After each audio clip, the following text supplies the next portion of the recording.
Whakapiri mai rā ki tēnei wāhanga motuhake o te karere i tēnei wāhanga o te tau. Ko Onamata, te ingoa, ko te aronga kōrero i tēnei rā. Ko ngā rangatahi Māori, ko wai ke atu i ata o Kiwa McLean ki te kōrero i ngā take rangatahi. E toku rangatira tēnā rā koe?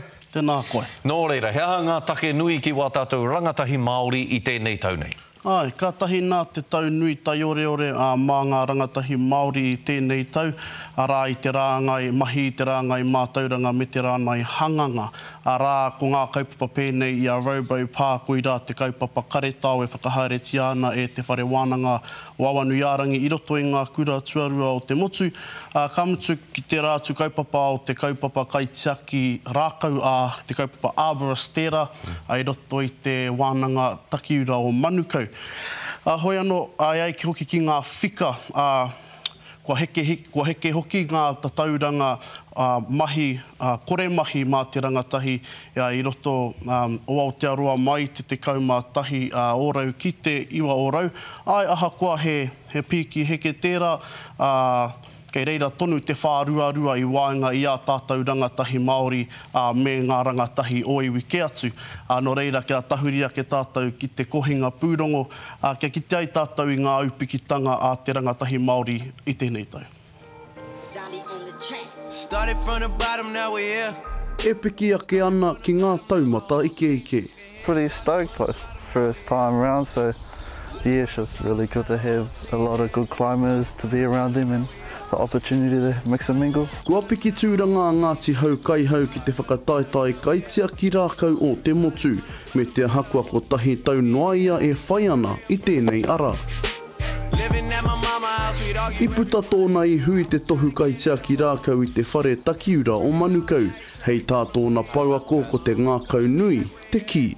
Every student kind of advances at a different kind of stage, but he just kind of grabbed the bull by the horns and ran with it, you know. He definitely just has a level of passion that not everybody has. There's like 3 events where it's based on speed, so you get timed on how fast you can do it. Then there's 2 other events, a aerial rescue climb, which you rescue someone out of a tree, and a work placement climb, which you move station to station in the tree. What's your fastest time? That really depends on what tree I'm climbing, but yeah, usually I'll climb a good tree in under 4 minutes. Me te aha he mea hiki ake e au te mānuka.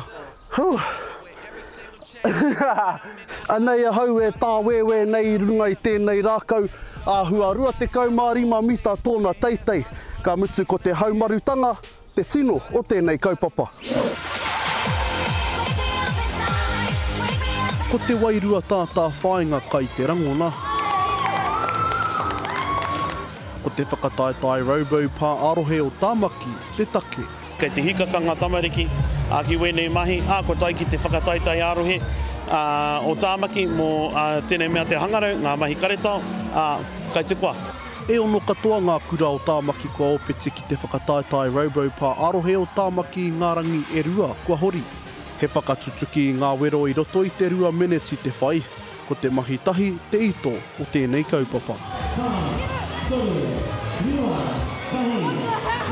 E ahai ana te whakātu koenei ngā mahi, kua mahi ai tātou. Koenei kua akohia i roto i ngā mahi pūtaiao, i roto i ngā mahi hāngarau. Kua whai wā ēnei kura katoa te maitei, e waha o mātou hoa hau. Atu i te whakataetai ko te kotahitanga me te reo Māori te kai kawe o Robo Pā. Ko te kotahitanga o ngā tauira, hākua no te hea rohe, no te hea iwi, no te hea waka.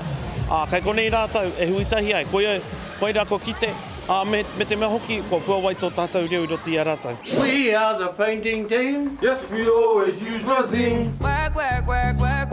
Mā whero mā pango e oti ai te mahi.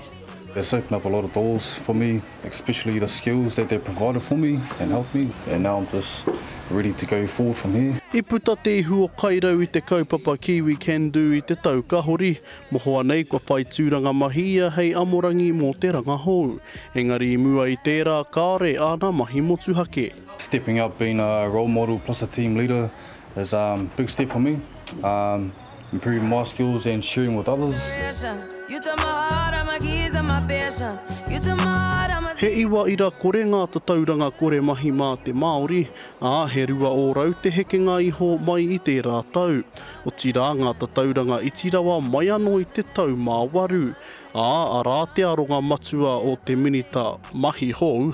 Ko te tino whainga ki te kati, ne? Ki te kati, tā mātou percentages ki te kore. Nō reira ki te whāia tonutia Willie Jackson tāna rautaki, ka re kore ka heke haere tonu ngā tatauranga a te rātau.